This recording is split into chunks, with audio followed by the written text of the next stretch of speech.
Kamusta? Ating pag-uusapan ngayon ang isang kwento tungkol sa isang malaking pagbabago. Titingnan natin kung paano, ayon sa isang partikular na salaysay, ang isang simplang mensahe ay pwedeng magbago ng husto sa pagdaan ng daan-daang taon. Okay, simulan natin sa isang laro. Nalaro nyo na ba yung telephone? Yung may bubulong ng mensahe sa katabi tapos ipapasa ng ipapasa hanggang sa makarating sa dulo? At 'di ba kadalasan kung ano yung narinig nung huli, sobrang layo na sa sinabi nung una. Well, yang simpleng larong yan mismo yung idea kung paano pwedeng magbago ang isang impormasyon habang ito'y naglalakbay. At yung ating tatalakayin ngayon, para siyang isang napakalaking laro ng telephone na umabot ng napakatagal na panahon. Susundan natin yung salaysay mula sa ating source material na naglalarawan kung paano nagsimula ang isang simpleng mensahe tapos dumaan sa napakaraming pagbabago. At tandaan nyo ha, ang kwentong ito ay base sa pananaw at salaysay ng partikular na tekstong ginagamit natin. So, ito yung magiging mapa natin sa kwento. Magsisimula tayo sa isang panahon ng malaking pagbabago.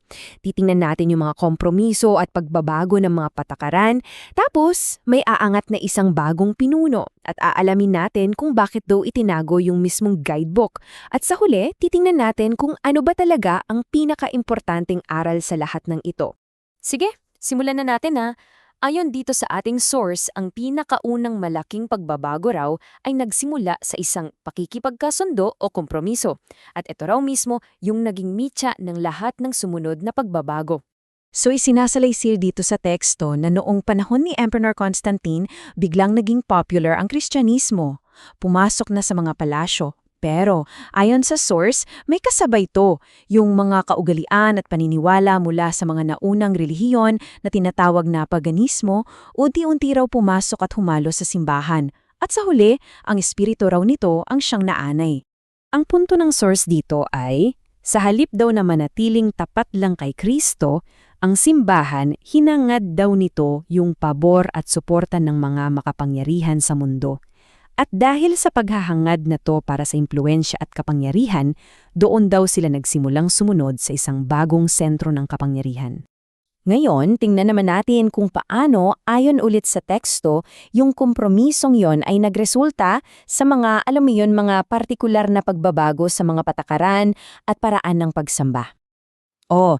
Ito yung isa sa mga unang binanggit ng source, ang pagsamba sa imahen.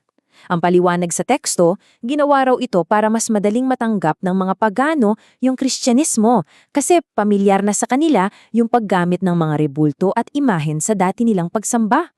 At itong sipi na to mula kay J. Mendham na binanggit din sa ating source, nagbibigay diin sa argumento na yung mga pagbabago, hindi yan biglaan. Sinasabi niya na ito raw ay dahan-dahan, halos hindi mo mapapansin, unti-unting pumasok hanggang sa naging pangkaraniwan na lang. Ngayon, isa pang napakahalagang pagbabago na tinutukoy ng teksto, yung mismong araw ng pagsamba. Sinasabi dito na nagkaroon ng pagbabago sa Sabat na direktang may kinalaman daw sa isa sa 10 utos. Ayan, dito makikita yung malinaw na pagkakaiba ayon sa salaysay. Ang orihinal na Sabbath daw, Sabado, isang pag-aalala sa paglikha. Samantala, yung linggo o Sunday na tinawag na Venerable Day of the Sun ay isa raw pagdiriwang ng mga pagano na ginawang opisyal ni Constantine. Ang layunin daw, ayon sa teksto, ay politikal para mapag-isa yung dalawang magkaibang grupo sa ilalim ng pamumuno niya. Okay, mula sa pagbabago sa pagsamba, lipat naman tayo ngayong sa isang malaking pagbabago sa pamunuan at sa istruktura ng kapangyarihan sa loob ng simbahan, ayon sa paglalarawan ng ating source. Dito na raw ipinakilala yung konsepto ng papal supremacy o yung paniniwala na ang papa ang may pinakamataas na kapangyarihan. Ayon sa teksto, yung obispo ng Roma ay idineklara bilang pinakamataas sa lahat, ang kahalili raw ni Kristo dito sa lupa. Isang pag-angkin na sabi ng source direktang salungat sa mga turo ng kasulatan. Tingnan niyo to ito raw yung ilan sa mga napakalakas na titulong ibinigay sa Papa. Hindi lang siya basta pinuno, itinuring siyang may kapangyarihan na parang sa Diyos na rin. At hindi raw pwedeng magkamali sa kanyang mga opisyal na pahayag tungkol sa pananampalataya. Ganyan kalawak yung otoridad na inangkin niya ayon sa sinusuri nating teksto. So paano nila binigyan ng basehan ang ganito kalaking kapangyarihan? Dito na ngayon papasok ang isang mabigat na paratang mula sa source, ang paggamit daw ng mga peking dokumento. Sinasabi na para palabasin na yung kapangyarihan ng Papa ay nagmula pa sa mga unang panahon, gumawa raw sila ng mga kasulatan na tinalabas na luma. Ang slide na ito, malinaw na ipinapakita yung argumento ng source. Tingnan nyo yung Donation of Constantine. Sinasabing ginawa yan noong 315 AD, pero ayon sa mga historiador na binanggit sa source, ginawa lang pala ito noong mga 750 AD. Grabe, mahigit 400 taon yung agwat.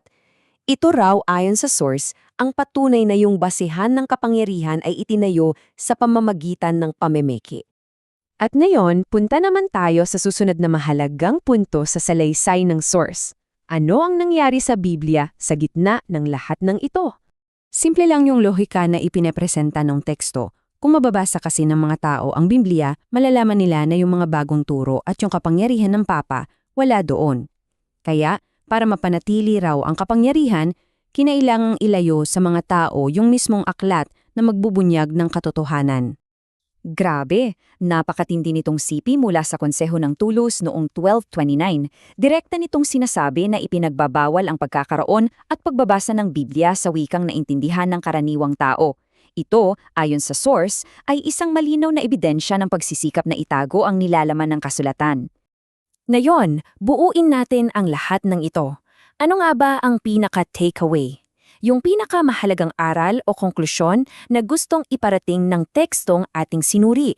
Well, ito ang sentro ng argumento ng source, ang buong kasaysayang isinalaysay, mula sa kompromiso sa mga nabagong patakaran hanggang sa pag-angat ng Papa at pagtatago ng Biblia, ginagamit lahat yan para itatag ang isang pangunahing ideya, na ang Biblia lang daw ang dapat pagkatiwalaan bilang hindi nagbabagong gabay ng katotohanan. At dito, ikinokonekta ng source ang lahat ng to sa Protestant Reformation. Yung mga ginawa raw ng mga reformador, hindi lang yun basta pagre-rebelde. Ipinapakita ito bilang isang pagtatangka na ibalik yung pananampalataya sa orihinal nitong pundasyon na walang iba kundi ang Biblia. Matapos ang daang-daang taon ng mga pagbabagong isinalaysay dito. At dito tayo magtatapos sa isang tanong na iiwan ko sa inyo. Paano hinuhubog ng mga kwento ng kasaysayan tulad nitong sinuli natin ngayon ang pag-unawa natin sa mga institusyon at sa mga patakarang sinusunod natin hanggang ngayon? Isang bagay na sulit pagnilayan. Maraming salamat sa pagsama nyo.